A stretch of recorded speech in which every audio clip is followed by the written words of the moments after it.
Hola, aquí estamos ya. Muy bien. Bueno, hermanos.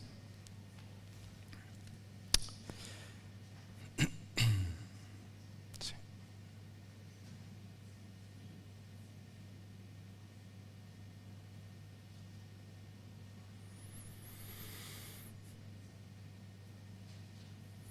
Vamos a orar, hermanos.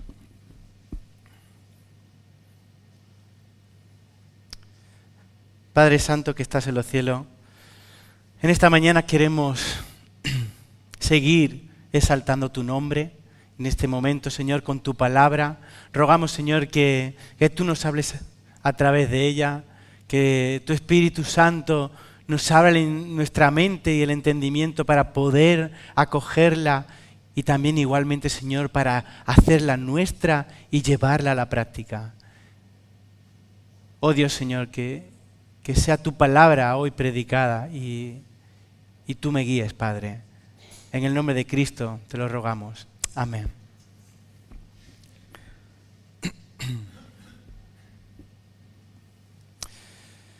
Bueno, no sé cuántos de vosotros sabéis qué es una marca.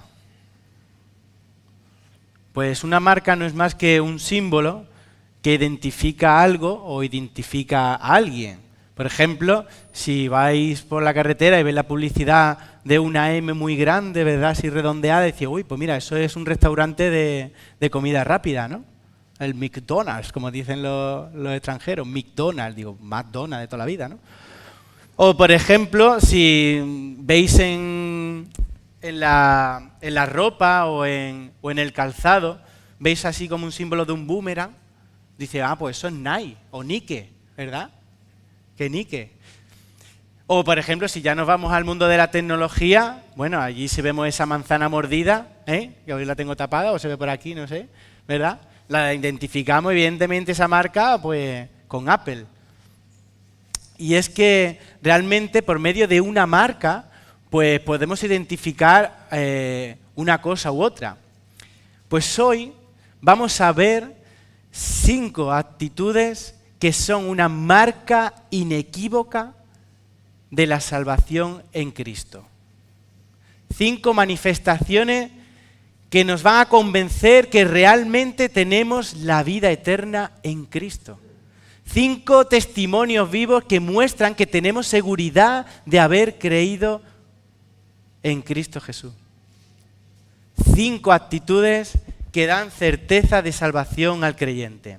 Así que os invito a que os quedéis, si os tenéis que ir, pues iros, pero no pasa nada, yo os invito a que os quedéis y que prestéis atención al mensaje de hoy, porque si realmente en algún momento de tu vida has llegado a tener alguna duda de salvación, hoy vas a poder salir de aquí con la seguridad plena de que eres salvo en Cristo.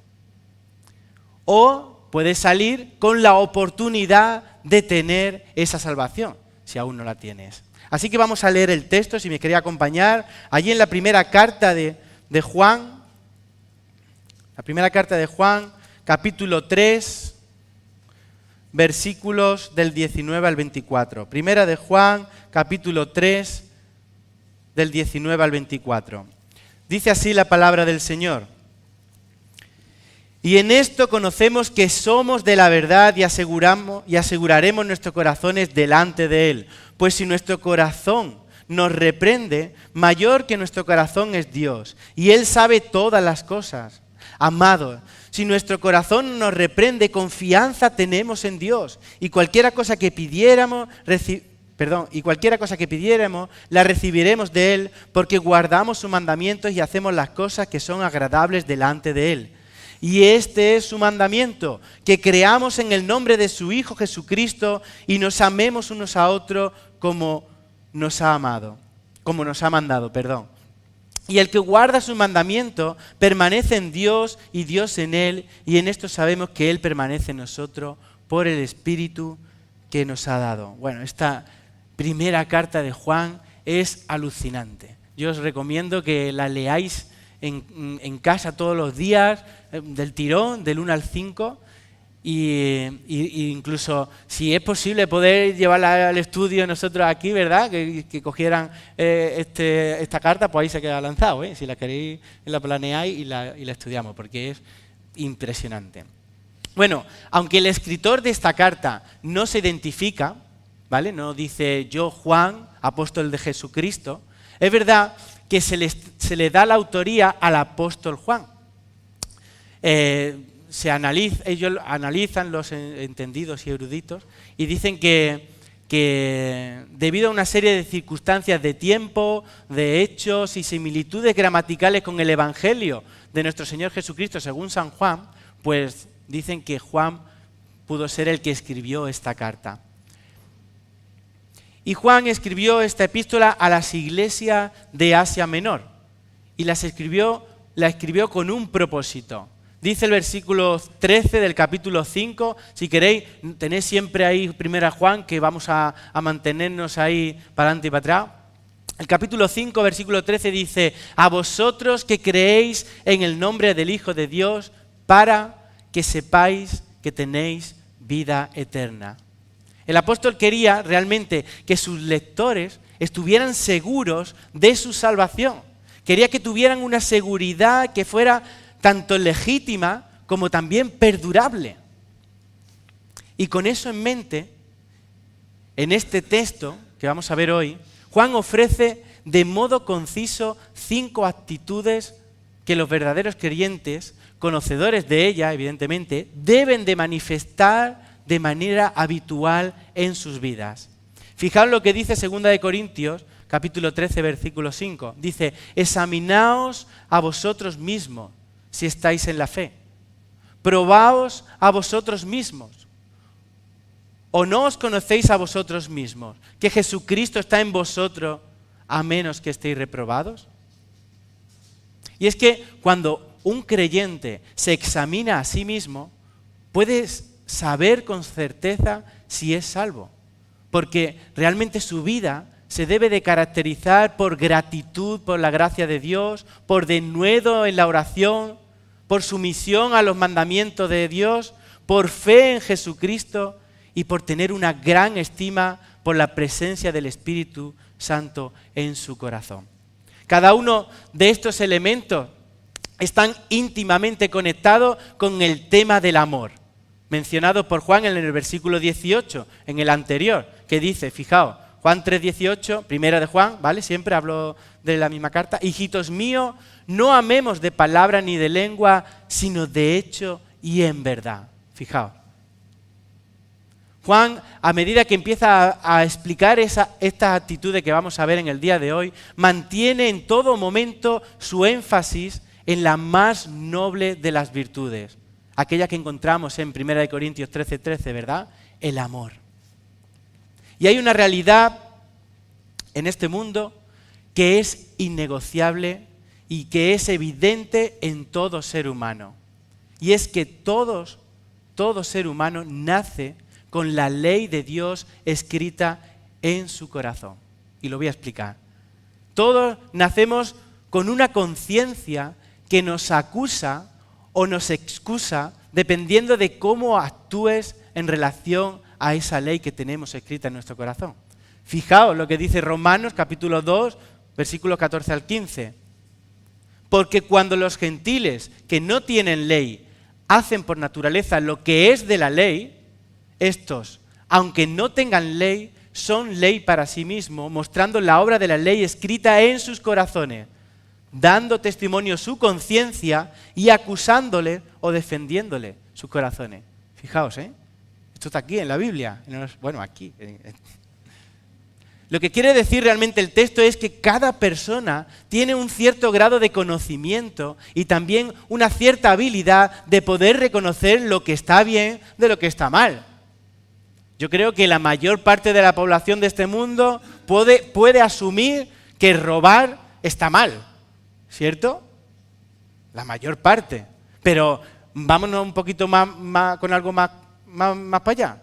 Matar, estoy convencido de que la mayor parte del mundo está convencida que matar, quitarle la vida a otro, está mal. No hace falta que le digan las autoridades que no se puede matar, ¿cierto?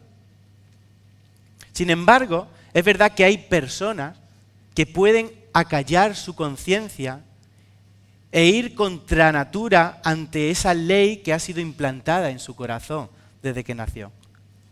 Pero en el caso de los cristianos, en el caso de nosotros, que hemos aceptado la verdad de Dios revelada en su palabra, nos dice Pedro que somos regenerados por medio de la palabra. En primera de Pedro, capítulo 3, versículo 23. Que por medio de la palabra de Dios somos santificados. Como vemos en Juan 17 y 17. ¿Recordáis? Santifícanos, Señor, en tu verdad. Tu palabra es verdad. Nuestra conciencia nos informa que hacemos lo correcto cuando realmente obedecemos la palabra de Dios. Y esto provoca en nosotros gozo y esperanza y confianza piadosa. Pero también nuestra conciencia nos acusa cuando pecamos, ¿cierto? Incluso si persistimos en el pecado, nuestra conciencia nos volverá temerosos e inseguros. Vendrán a nosotros o empezarán a venir dudas si realmente somos cristianos, si no lo somos porque estamos viviendo en pecado. Empezaremos a dudar si nuestra fe realmente ha sido genuina a causa de esa prolongada desobediencia a Dios. Y yo estoy convencido de que muchos de los que podamos estar aquí hemos podido pasar por este tipo de etapas en nuestra vida, ¿verdad? De dudas, de inquietudes, de etapas en las que hemos podido dejar incluso a un lado los mandatos de Dios, en las que hemos empezado a vivir como queremos y no como debemos. Etapas en las que hemos persistido en vivir en pecado. Y evidentemente esto nos ha podido llevar incluso en ocasiones a pensar si realmente éramos salvos o no, si realmente éramos verdaderos hijos de Dios. Pues bien, hermano, si verdaderamente hemos creído en Cristo como nuestro Salvador, nunca perderemos la salvación como así su palabra nos asegura. Por eso, cuando estamos ante una actitud perseverante, pecaminosa, lo que debemos de hacer, hermanos, es rendirnos a Dios, rogarle que nos perdone y que por medio del Espíritu Santo Él nos restaure y nos ayude a dejar el pecado y a empezar a hacer la voluntad de Dios. Hermano, la conciencia es el dispositivo que Dios ha puesto en nosotros para advertirnos de la culpa y así poder confrontar el pecado. Es como ese piloto que nos alerta el coche cuando se está quedando sin gasolina, ¿verdad? Y se enciende y dice, que tengo que echarle gasolina. Y cuanto antes le echéis mejor porque va a seguir subiendo, ¿vale? El precio. O ese pitido en el frigorífico, ¿verdad? Que lo has dejado abierto y empieza a pi, pi, pi. Digo, Nicolás, que te has dejado el frigorífico abierto, ¿verdad? No sé si vuestro frigorífico pita, pero la conciencia es nuestro piloto de alarma que nos advierte. Pero realmente para que nuestra conciencia cumpla bien su cometido, debe de estar previamente informada de las normas correctas. Evidentemente, como decíamos antes, yo creo que no es necesario leer la Escritura para saber que robar está mal, ¿verdad? O matar. La humanidad entera hoy día está indignada y está compungida por todo lo que está pasando con los habitantes de Ucrania, ¿cierto? Tanta destrucción, tanta muerte de personas que no tienen nada que ver con esos intereses políticos de los diferentes países. Sin embargo, hay otros mandatos que Dios nos muestra en su palabra y que debemos de llevar a cabo. Y en esta carta nos habla de uno de los principales mandatos, que es amarnos los unos a los otros. Sabemos que el principal mandamiento es amarás a tu Dios sobre todas las cosas, ¿verdad? Incluso en esta misma primera carta, Juan lo declara. Pero la manera de poder amar a Dios, y también lo veremos hoy, es amando a nuestros hermanos. Esa es una manera evidente de poder mostrar nuestro amor hacia Dios. Así que, hermanos, para tener bien informada nuestra conciencia y que cumpla bien su cometido, lo que tenemos que hacer, evidentemente, es leer la palabra de Dios. Debemos de tener ese deseo de acercarnos a ella cada día para saber realmente cuál es la buena voluntad de Dios para con nosotros. Y es probable que algunos de los lectores de esta primera epístola a los que Juan escribió, a los hermanos allá en las iglesias, podrían estar pasando por momentos difíciles de angustia debido al recuerdo de sus antiguos pecados o incluso a la conciencia que podían tener de los que estaban pudiendo cometer. Y esto le podía haber llevado a estos hermanos a pensar que a lo mejor Dios no le podría perdonar. Y es por ello que Juan escribió estas palabras para poder animarlo y poder permitirle que evaluaran su condición espiritual y así consolidar un fundamento sólido, que la fe en Cristo produce fruto. Y esto nos lleva a nuestro primer punto de hoy. La primera actitud, que es una marca inequívoca de la salvación, es tener gratitud por la gracia de Dios. La primera actitud que es una marca inequívoca de la salvación es tener gratitud por la gracia de Dios. Fijaos lo que dice el versículo 19 y 20, vamos a leerlo. Y en esto conocemos que somos de la verdad y aseguraremos nuestros corazones delante de Él, pues si nuestro corazón nos reprende, mayor que nuestro corazón es Dios y Él sabe todas las cosas. Juan les dice, y en esto conocemos, y esto de verdad que si estudiamos esta carta, esta palabra de conocimiento, de conocemos, la repite muchísimas veces. Pero bueno, ya lo dejaremos ahí para otra ocasión. Le dice, y en esto conocemos que somos de la verdad, empieza diciendo el versículo 19. Aquí conocer se refiere a saber o a entender o a que se es consciente de. Soy consciente de, le está diciendo. Y el tiempo en el que está usando Juan este verbo indica claramente que saber que somos hijos de Dios es una promesa basada en una realidad manifiesta. Es decir, esta realidad se fundamenta en una frase que le está precediendo. Dice, conocemos, ¿no? Si lo quitáramos, y en esto dice, conocemos que somos de la verdad. Pero a ese conocemos que somos de la verdad le precede una pequeña frase que dice, y en esto.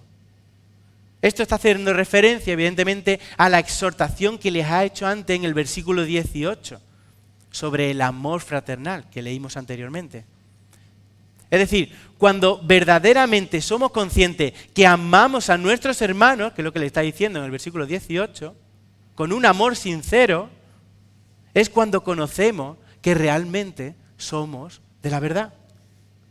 Y la verdad aquí se está refiriendo en este caso a la palabra escrita, a la palabra de Dios, a la Biblia. Porque en ella encontramos la verdad del Hijo y de su obra en la cruz. Así que es por ello que si amamos a nuestros hermanos, estamos en consonancia con lo que la Biblia nos declara, que somos hijos de Dios. Y esto provoca en nosotros algo en nuestro interior. Bueno, vamos a leerlo. Sigue diciendo, en esto conocemos que somos de la verdad y aseguraremos nuestros corazones delante de Él. ¿Qué es lo que provoca? Pues el creyente puede disfrutar de la seguridad de salvación. Porque la palabra de Dios escrita así nos lo dice. Pero hay otro medio que nos da esa seguridad de que somos hijos de Dios. Y es cuando verdaderamente amamos de manera práctica a nuestros hermanos. Aseguraremos se está refiriendo a convencernos plenamente. Nos convenceremos plenamente. Y el tiempo nos indica que si no amamos a nuestros hermanos, realmente nuestros corazones, no podremos convencernos realmente de que nuestros corazones son de Dios. No podremos convencernos realmente que nuestras vidas son de Dios si no amamos a nuestros hermanos. Los creyentes a los que Juan les escribió esta carta estaban siendo amenazados por falsos maestros que enseñaban el gnosticismo. ¿Acordáis, no? De esta enseñanza, la habíamos visto en la última epístola que estuvimos estudiando. Estos falsos maestros enseñaban que el espíritu era bueno y que la materia o el cuerpo era malo. Así que todo lo que tenía que ver con el cuerpo era pecado y no podía estar en consonancia con el espíritu. Por lo tanto, estos falsos maestros pues enseñaban que tampoco importaba mucho el pecar. Lo que verdaderamente importaba era el espíritu. E incluso estos falsos maestros pecaban de ser orgullosos y creerse más espirituales que aquellos que no pensaban como ellos. Y despreciaban y trataban mal a los cristianos, porque evidentemente ellos no pensaban como ellos. ¿Dónde dejaban estos falsos maestros el amar a los hermanos? Por eso, cuando verdaderamente obedecemos a Dios amando a nuestros hermanos, esto provoca en nosotros esa seguridad de saber que somos sus hijos, que nuestros corazones pertenecen a Dios. Pero aún así, si aún no nos quedase todavía, o nos quedase algún tipo de duda, si somos o no en nuestra mente, ¿qué nos dice el texto? Dice, mayor que nuestro corazón es Dios que sabe todas las cosas. Evidentemente Dios lo sabe todo, nos dice su palabra. Él ha declarado que todos los que creen en la obra de su Hijo son declarados justos y aceptos delante de Él. Así que no te quepa duda de la verdad revelada por Dios. De la verdad que, como dice el versículo 12 del capítulo 5, si tienes al Hijo, tienes la vida, y si no tienes al Hijo, no tienes la vida. Así de sencillo. Para convencernos que somos hijos de Dios y tener certeza de salvación, debemos de agradecer a Dios que nos ha dado los medios necesarios para esto mismo, para tener esta seguridad. Y en este caso es el amar a nuestros hermanos. Esto es un indicativo de que somos salvos. Y en esta misma carta vemos un ejemplo de amor hacia nuestros hermanos, que es cuando ellos pasan necesidad y nosotros estamos en abundancia. Fijaos lo que dice en 1 de Juan 3, 17 y 18. Dice, el que tiene, 2 versículos anteriores, el que tiene bienes de este mundo y ve a su hermano tener necesidad y cierra contra él su corazón, ¿cómo mora el amor de Dios en él? Fijaos, qué palabras. Hijitos míos, no amemos de palabra ni de lengua, sino de hecho y en verdad. Sigue diciendo Juan. Ya no tenemos excusa para no amar a nuestros hermanos. Más bien tenemos todo lo contrario. Tenemos el mandato en su palabra que tenemos que amarnos los unos a los otros. Así que si por lo que sea te está costando el amar a algún hermano, que pudiera ser, o a varios, lo que debes de hacer es pedirle a Dios que te ayude a cambiar esa actitud. Porque tu hermano en la fe es un redimido por Dios como lo eres tú. Nosotros ni somos mejores, ni somos peores que Él. Ambos estamos unidos por el vínculo perfecto, que es el amor. Así que ora a Dios. Ora a Dios para que Él te ayude a amar a cada uno de tus hermanos. Ora a Dios para que también nos ayude a todos a amarnos unos a otros. ¿Por qué? Porque Él nos ha amado primero. Él nos ha amado sin merecérnoslo. Y eso es su gracia. Así que sé agradecido por esa gracia que Él ha derramado en nosotros. Y mostrémoslo de una manera práctica. ¿Cómo? Amando a nuestros hermanos. Y precisamente la oración es la segunda certeza de salvación. Fijaos, la segunda actitud que es una marca inequívoca de la salvación es tener denuedo en la oración. Seguimos leyendo, dice, amados, versículo 21 y 22a, dice, amados, si nuestro corazón no nos reprende, confianza tenemos en Dios y cualquiera cosa que pidiéramos, la recibiremos de Él. Amados, dice, es una expresión de un padre hacia sus hijos. porque Juan amaba a los hermanos a quien dirigía esta carta. Y tal era su preocupación por su vida, que por eso les escribe, para alentarlos a vivir en plena seguridad en Dios.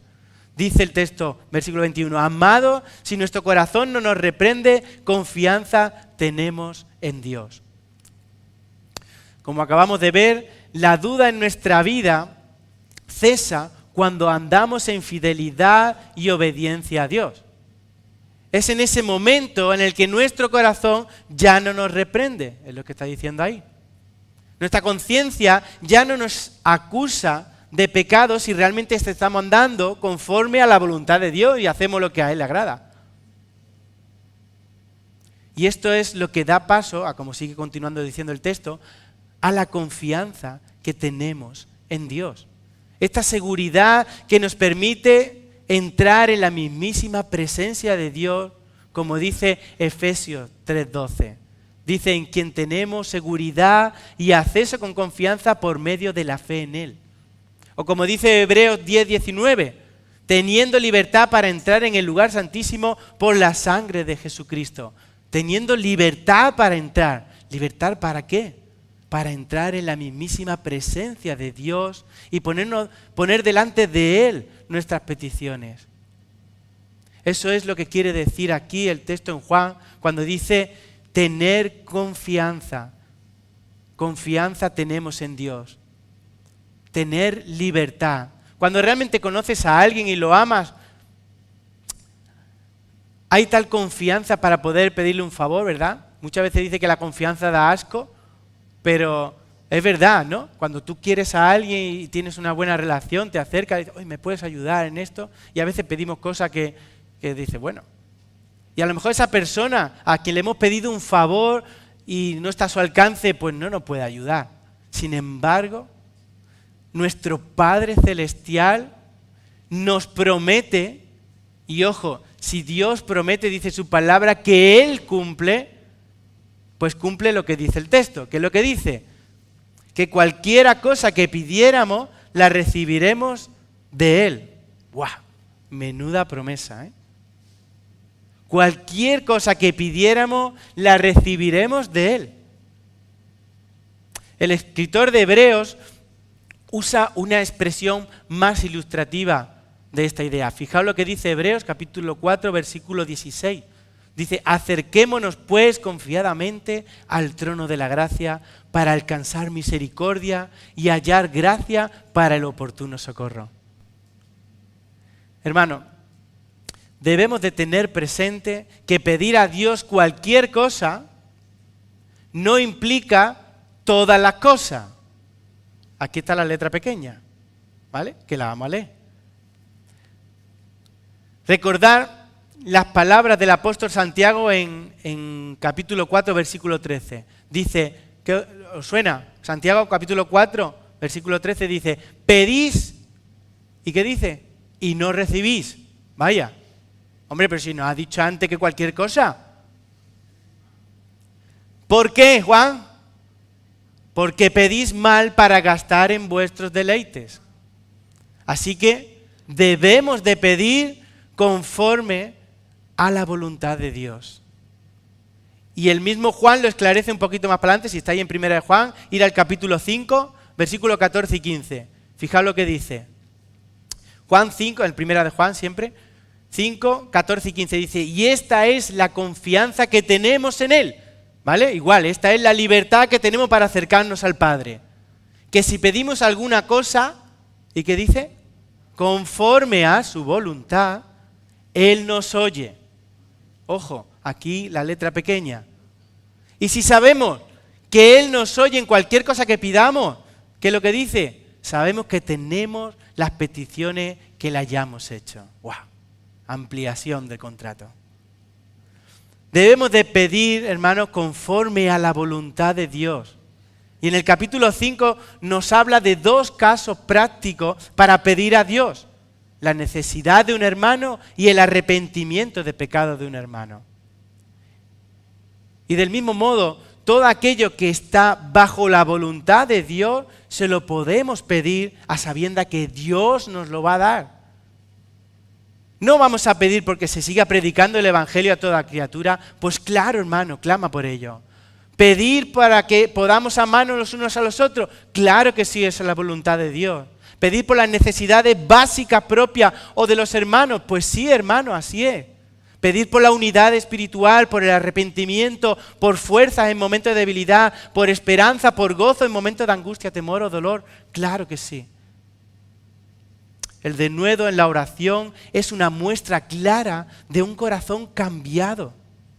Y por lo tanto es una característica visible de todo hijo de Dios que nos da certeza de salvación. La siguiente actitud que da certeza de salvación a un cristiano es ser sumiso a los mandamientos de Dios.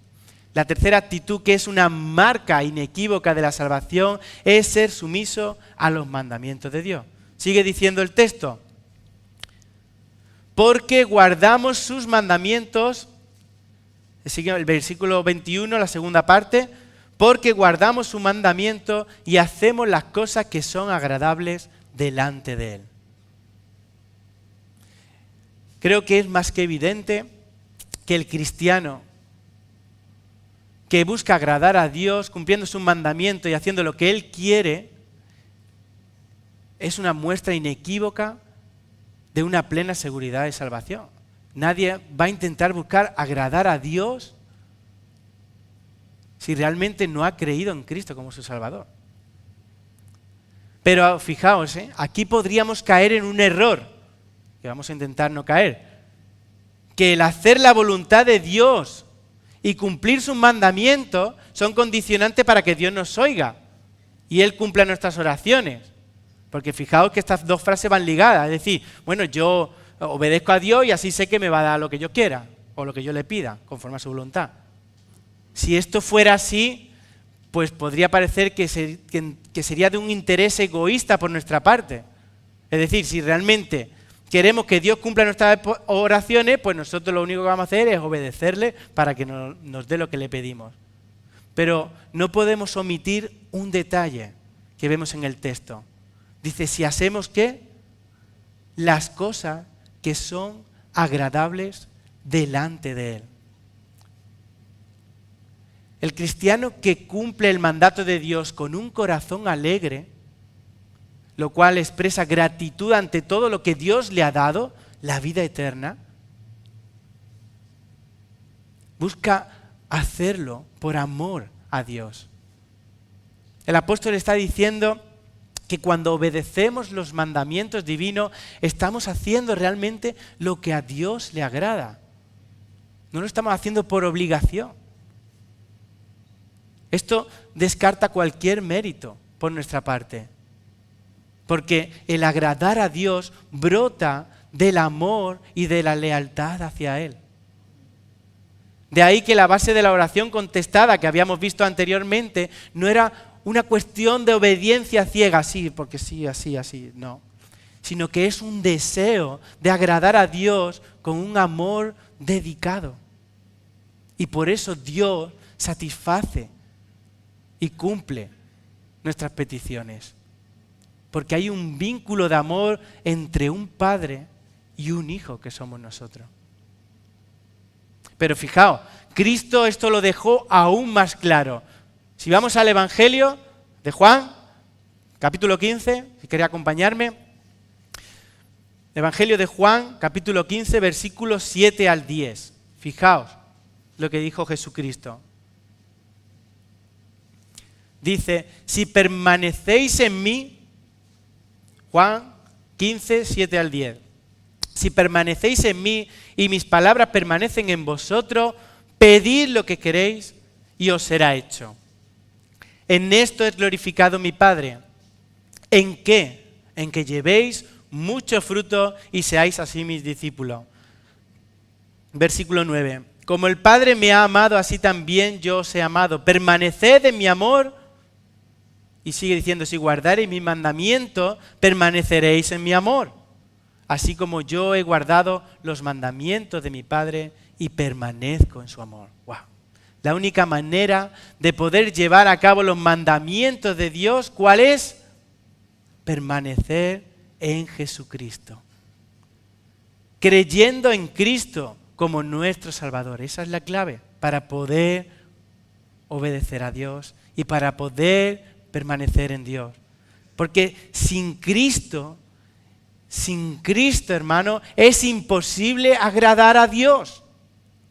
Y por el contrario, con Cristo no solo vamos a poder agradar a Dios, sino que Él es nuestro intermediario para que se cumplan las peticiones de nuestro corazón. Pero recordad, evidentemente, la letra pequeña, que tienen que estar basadas en la voluntad divina, todas nuestras oraciones y peticiones. Por esto mismo, hermano, cuando nuestro deseo y nuestra voluntad está en obedecer los mandatos de Dios, podremos estar seguros de que somos salvos, porque amamos a Dios y deseamos agradarle.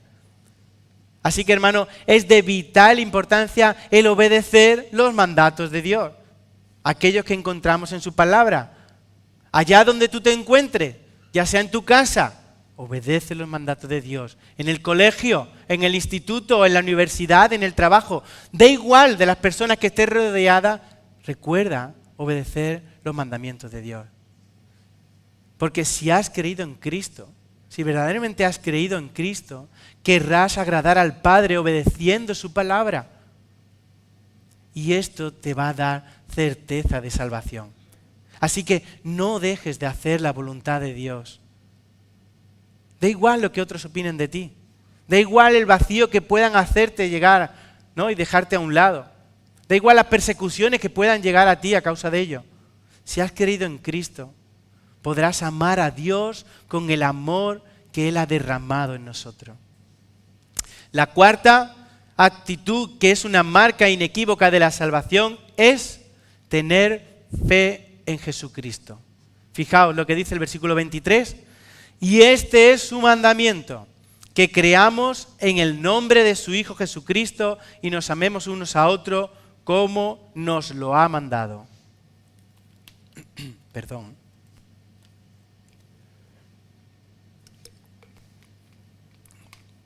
Hermano, Dios manda en su palabra a todo ser humano a que se arrepientan de sus pecados.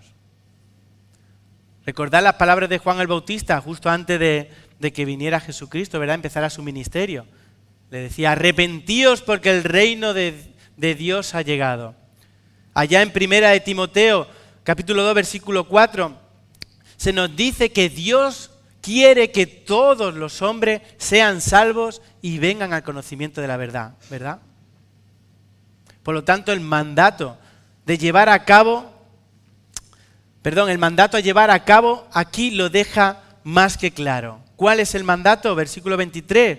Además lo dice, este es el mandamiento. ¿Cuál? Que creamos en el nombre de su Hijo Jesucristo. En esta misma epístola, en el capítulo 5, versículo 12, dice Juan, el que tiene al Hijo, ya lo dijimos antes, tiene la vida, y el que no tiene al Hijo de Dios, no tiene la vida. La única manera de poder obtener la salvación, y no hay otra, y esta es la clave, el punto clave, es por medio de la fe en Jesucristo, el Hijo de Dios. Y Juan lo ha ido reiterando a lo largo de toda la epístola. La fe, el amor, el anhelo a obedecer. Pero aquí deja claro cuál es el primer mandamiento. Creer en el Hijo. Y cuando está diciendo aquí, creamos, este es el mandamiento, que creamos, en lo que se refiere a los cristianos, evidentemente, se refiere en primer lugar a ese momento en el que creímos en Cristo como nuestro Salvador. Claro que sí, antes no éramos hijos de Dios y en el momento que creímos en Cristo nos hace hijos de Dios. A ese momento se refiere. Pero también este creer en el Hijo de Dios implica que debemos de creer de una manera continuada. Que debemos de creer a lo largo de toda nuestra vida. Debemos de creer constantemente que Cristo es nuestro Salvador y ¿sabéis qué? Que esa fe nos va a dotar de gozo y esperanza en que vamos a recibir un día la vida eterna y que tenemos el perdón de Dios. Pero tenemos que creer constantemente que Cristo es nuestro Salvador porque nos va a llevar a vivir bajo el dominio de Cristo. Como Pablo declaró, ¿lo recordáis? Ya no vivo yo, mas vive Cristo en mí. Esto significa renunciar a nuestros deseos y volcarnos en los de Dios. Debemos de creer constantemente en Cristo, porque de esta manera vamos a ser fortalecidos con todo poder para poder lidiar con los ataques del enemigo. Debemos de creer constantemente en Cristo, porque en Él estamos completos, lo cual nos da plena seguridad de salvación. Y así, hermano, constantemente en nuestra vida debemos de creer en Cristo, cada día de tu vida. Pero nos dice este mandamiento, el primero es creer en Cristo, pero también sigue diciendo, el versículo 23, y nos amemos unos a otros como nos ha mandado. Vaya.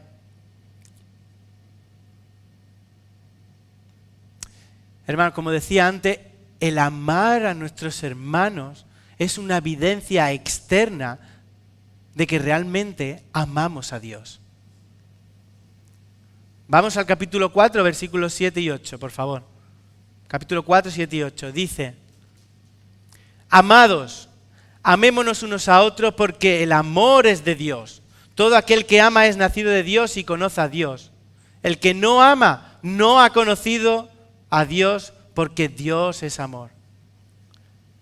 Vamos ahora al capítulo 2, versículos 9 y 11, un poquito más para atrás. Dice, el que dice, versículos 9 y 11, capítulo 2, el que dice que está en la luz y aborrece a su hermano, está todavía en tinieblas. El que ama a su hermano permanece en la luz y en él no hay tropiezo. Pero el que aborrece a su hermano, ¿qué pasa? Que está en tiniebla y anda en tiniebla y no sabe a dónde va porque las tinieblas le han cegado los ojos. Y al capítulo 4, versículo 20, ahora otra vez para atrás. Aquí declara esta verdad implícita de amar a Dios. 4:20. Si alguno dice, yo amo a Dios, esto verás, yo amo a Dios, si alguno lo dice y aborrece a su hermano, ¿qué es lo que dice? Que es mentiroso. No vea, ¿Por qué? Pues sigue diciendo, pues el que no ama a su hermano, ¿a quien ha visto? ¿Cómo puede amar a Dios a quien no ha visto? Madre mía. De verdad os recomiendo que leáis esta carta porque es alucinante. Si verdaderamente amamos a Dios con el amor que Él nos ha dado a nosotros, vamos a poder amar a nuestros hermanos. Porque como acabamos de leer, es imposible decir que amamos a Dios si realmente estamos aborreciendo a nuestros hermanos. El amor viene de Dios. Su palabra lo declara, Dios es amor. Por lo tanto, Dios nos da la capacidad de poder amar. Nos da la capacidad de poder amarlo a Él en primer lugar, pero también la capacidad de poder amar a nuestros hermanos, amarnos los unos a los otros. Y es que el amor es el punto central de esta epístola. Pero no solamente de esta carta, sino el amor es el punto central de toda la palabra de Dios. Pero no solo de toda la palabra de Dios, sino que verdaderamente el amor es la clave de todo para el cristiano. Porque si Dios no nos hubiese amado de tal manera como ya Antonio nos lo estuvo explicando la semana pasada, nosotros no tendríamos nada que hacer. Nosotros no podríamos acercarnos a Dios si no hubiera sido por ese amor que Él derramó por nosotros. Del amor, hermanos, salen las buenas intenciones y las acciones. Y tal intención y acción debe ser el amar a nuestros hermanos. Esta muestra de amor hacia nuestros hermanos y esta fe en Cristo son evidencias externas de nuestra salvación. Es una marca. Así que si verdaderamente estás amando a tu hermano en Cristo, puedes tener la certeza de que eres un redimido de Dios, que eres un hijo de Dios. Y por último, la quinta y última actitud que da certeza de salvación a un cristiano, la quinta actitud que es una marca inequívoca de la salvación es tener en alta estima que el Espíritu Santo permanece en nosotros. Yo soy del que pone los titulitos chiquititos, ¿eh, Gordy? A cada punto. Yo sé que para copiarlo, pues... Pero la quinta actitud, que es una marca inequívoca de la salvación, es tener en alta estima que el Espíritu Santo permanece en nosotros. Vamos a leer el versículo 24, último. Dice, y el que guarda sus mandamientos permanece en Dios y Dios en él. Y en esto sabemos que Él permanece en nosotros por el Espíritu que nos ha dado. Aquí tenemos una bendición con promesa. Maravilloso.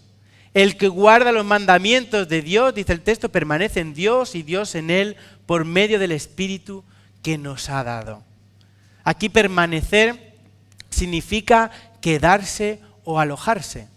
Y la única manera en que se puede permanecer en Dios y Dios en nosotros, ¿cuál es? Por medio del Espíritu Santo. El cual, como dice que declara el texto, es el mismo Dios el que nos lo ha dado. Hablar de la obra del Espíritu Santo hoy, aquí, ahora, nos llevaría muchísimas horas, ¿verdad? No vamos a hablar de la obra del Espíritu Santo en nosotros. Pero realmente, aunque esto pueda ser algo inexplicable para el ser humano, la presencia del Espíritu Santo en nuestras vidas es una muestra evidente de una seguridad de salvación.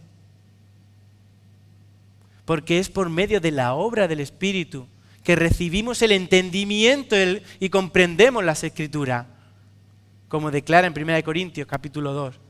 Os recomiendo que leáis también. Es por medio del Espíritu que recibimos el consuelo necesario para poder vivir en este mundo, como dice Juan en el Evangelio, en el capítulo 14, versículo 16. Es por medio del Espíritu el que da el testimonio, es el que da el testimonio de que somos, nos da testimonio de que somos hijos de Dios. Es el Espíritu Santo, como dice Romanos 8:16. Es el Espíritu el que nos da el fruto del amor, del gozo, de la paz, de la paciencia, de la benignidad, de la mansedumbre, de la fe y de la templanza. La obra del Espíritu Santo en nosotros es una muestra inequívoca de nuestra salvación en Cristo. Y así, si quiere acompañarme, lo declara Juan en el capítulo 4, versículo 14. Capítulo 4, versículo 14 de 1 Juan dice, en esto conocemos que permanecemos en Él y Él en nosotros, en que nos ha dado de su Espíritu. Y nosotros hemos visto y testificamos que el Padre ha enviado al Hijo, el Salvador del mundo. Conocemos que permanecemos en Dios porque Él nos ha dado de su Espíritu. Así que, hermano, realmente hay una marca indiscutible para poder tener una certeza de salvación. Cuando realmente somos agradecidos por la gracia derramada por Dios por medio de Cristo. Cuando realmente vivimos una vida de oración conforme a la voluntad de Dios. Cuando obedecemos y nos sometemos a los mandatos de Dios. Cuando mantenemos nuestra fe en Cristo, el autor y consumador de la buena obra. Y cuando realmente tenemos en alta estima la presencia del Espíritu Santo en nosotros. Si estas 5 marcas están en tu vida, puedes decir, soy un hijo de Dios. Pero es posible que a lo mejor algunos de los que estéis aquí, pues todavía no tengáis esa seguridad de salvación. Y las queréis tener. Pues hoy es día de salvación. El pecado que hay en ti te separa de Dios y te lleva a la condenación. Así que si hay alguien en esta sala o allá donde nos pueda escuchar que aún no ha pedido perdón a Dios por sus pecados y que no haya creído todavía en Cristo como su Salvador, yo le invito a que se levante, que se ponga en pie.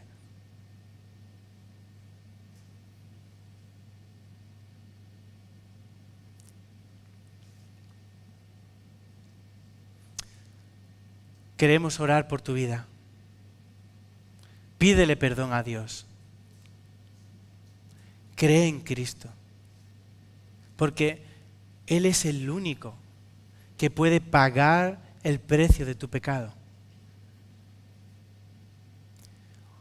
Ora a Dios y dile: Padre Celestial, perdona mi pecado. Límpiame con la sangre derramada por Cristo en la cruz. Hazme un hijo tuyo.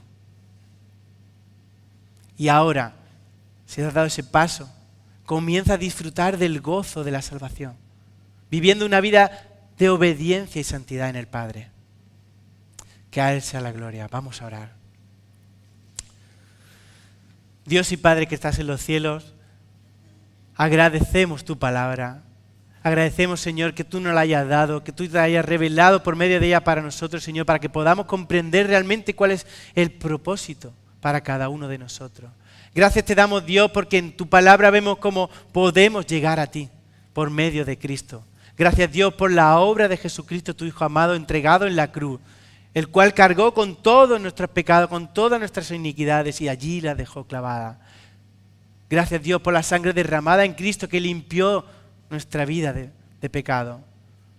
Pero, Señor, gracias porque tu palabra nos instruye para saber cómo debemos de andar como hijos fieles tuyos. Gracias, Dios, por que nos da seguridad de salvación en Cristo. Ayúdanos, Señor, a amarnos los unos a los otros. Derrama de tu amor, Padre, porque nuestro amor es escaso. Si tú no das de tu amor, Señor, nuestro amor es escaso. Derrama de tu amor, Señor, para amarnos los unos a los otros y vivir como tú quieres, Padre. Ayúdanos, Señor, a seguir testificando de Cristo, Padre, allá donde estemos. Guíanos tú, Padre. En el nombre de Jesús te lo rogamos. Amén.